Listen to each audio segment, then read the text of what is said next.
Voilà, donc nous sommes le 31 mars. Je m'appelle Eric, je suis de Strasbourg. Ça fait 25 ans que j'habite à Hong Kong ici. Et Hong Kong, c'est donc une ancienne colonie britannique, mais c'est une ville de 7 millions d'habitants, 95% de Chinois bien sûr, et avec une densité de presque 7000 personnes au kilomètre carré.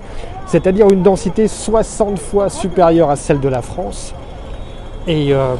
Et aujourd'hui, après 3 mois d'épidémie, on doit compter environ 600 cas et seulement 4 décès liés au coronavirus.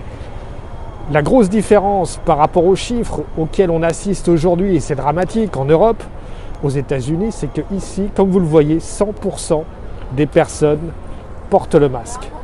Tout le monde porte le masque dans la rue. Il n'y a pas de confinement, seules les écoles sont fermées.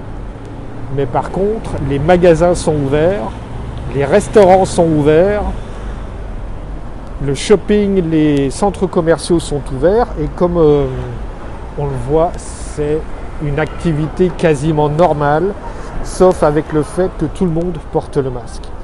Si on compare par rapport à New York, qui a aussi 8 millions d'habitants et qui compte aujourd'hui jusqu'à 500 morts par jour, c'est dramatique. Le port du masque ici fait toute la différence.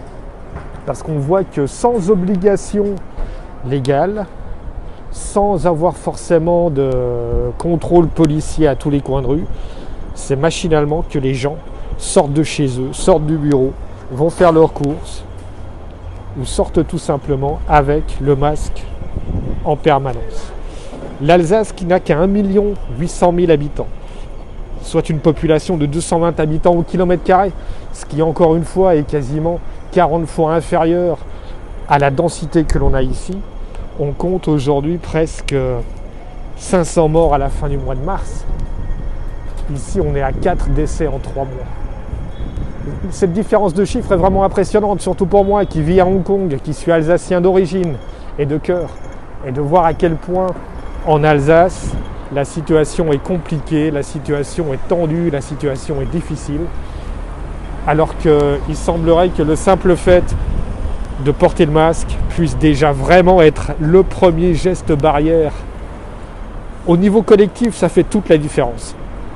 Parce que si tout le monde porte le masque, on voit que du coup, les personnes qui sont contaminées ou qui sont porteurs du virus vont le porter forcément. Et ce sont ces gens-là qui vont limiter la progression du virus et la contamination. Voilà, je vous laisse encore quelques images tout simplement Je suis en bas de mon bureau, au coin de la rue, c'est un petit quartier tout à fait normal, qui n'a rien d'exceptionnel. Mais encore une fois, c'est pour vous montrer que quel que soit l'âge moyen des personnes, même ce petit livreur qui est venu avec ses 3 cartons, et tout le monde porte le masque. Voilà, j'espère pouvoir vous donner de meilleures nouvelles encore dans les jours à venir, mais respectez ce geste barrière, il est indispensable. C'est le port du masque. Bonne continuation à tous, portez-vous bien et à très bientôt.